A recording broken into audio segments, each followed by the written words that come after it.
before emperors ruled from marble palaces, before legions marched beneath the eagle.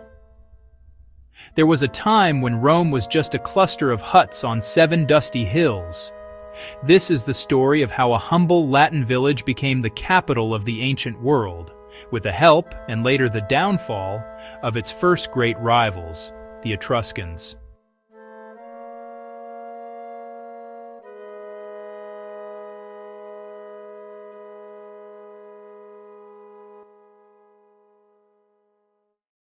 Long before Rome's founding, central Italy was home to many peoples. To the north, the Etruscans, a mysterious civilization of traders and builders. To the south, Greek colonists arriving in Campania. And in between, the Latins and Sabines, farming the hills and valleys of the Tiber. They lived in small, fortified villages, herding livestock and worshipping rustic gods, Jupiter, Mars, and Vesta, long before the temples of Rome ever rose. On the banks of the Tiber River, one of those Latin villages began to stand out. Its hills, the Palatine, Capitoline, and Aventine, were easy to defend. Its river crossing linked trade routes between Etruria in the north and Campania in the south. Archaeologists have found huts there dating back to the 9th century BCE, wooden frames, clay floors, and hearths for communal fires. But even then, the site was becoming something more, a meeting point between Latins, Sabines, and Etruscans. The Romans later told stories about their beginnings. They said twin brothers, Romulus and Remus, descendants of the Trojan hero Aeneas, were abandoned as infants and suckled by a she-wolf. Romulus, they said, founded the city in 753 BCE, naming it Roma, after killing his brother. Whether myth or memory, the legend reveals an ancient truth. Rome was born from conflict, and unity through struggle would define it forever. According to tradition, 7 kings ruled Rome before the Republic. The first, Romulus, founded its political structure, a senate of elders, assemblies of warriors, and a standing army, small but disciplined. He divided the people into tribes and curiae, setting the pattern for Rome's social organization for centuries. But in truth, early Rome was less a monarchy than a coalition. Latin and Sabine clans united under a single leader. The story of the Sabine women, often told as an abduction, likely symbolizes something more profound: the merging of 2 peoples. Latin and Sabine communities united, forming a new identity: Roman. By the late 7th century BCE, that new people was strong enough to attract the notice of the powerful Etruscans to the north. Around 650 BCE, the Etruscans dominated central Italy. They were skilled metalworkers and engineers, ruling from 12 great cities: Veii, Tarquinii, Clusium, Volterra, and others, united in a religious and trade alliance called the Etruscan League.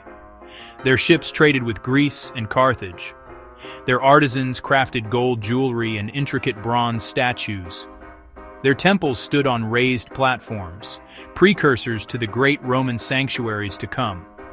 And among their neighbors, one small city, Rome, sat perfectly placed between Etruria and the Mediterranean world.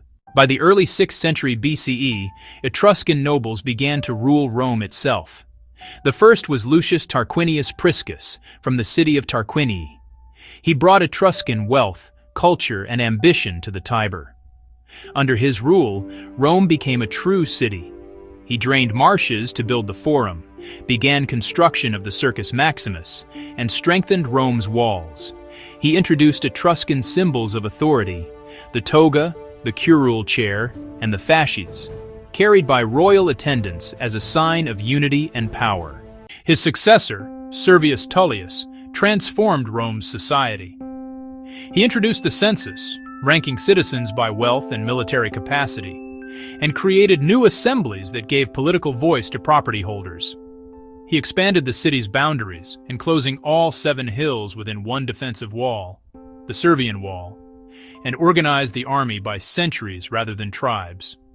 Under him, Rome became more than a tribal community.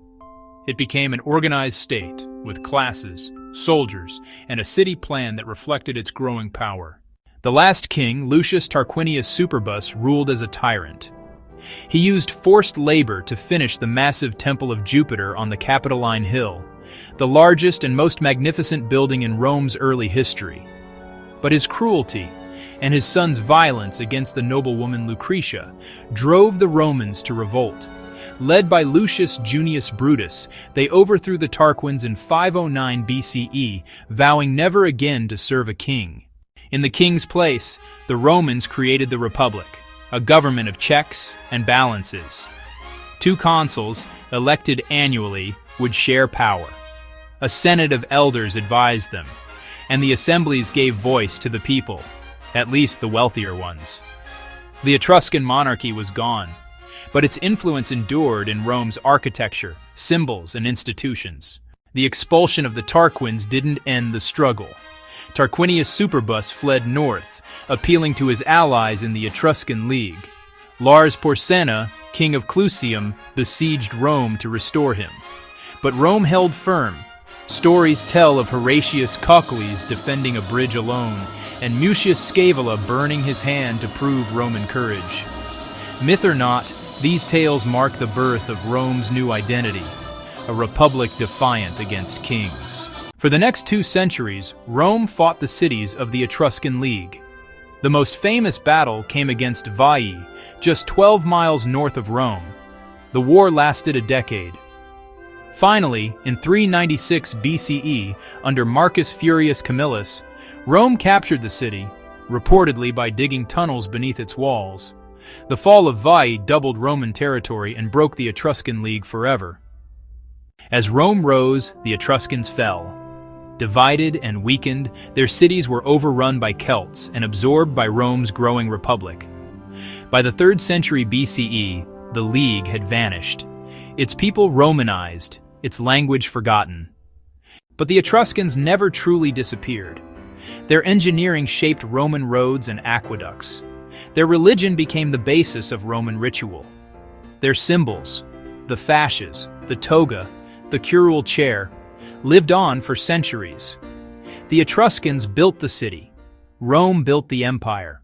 When you walk through the ruins of Rome, the arches, the temples, the drains, and the stones, you're walking through the legacy of the Etruscans.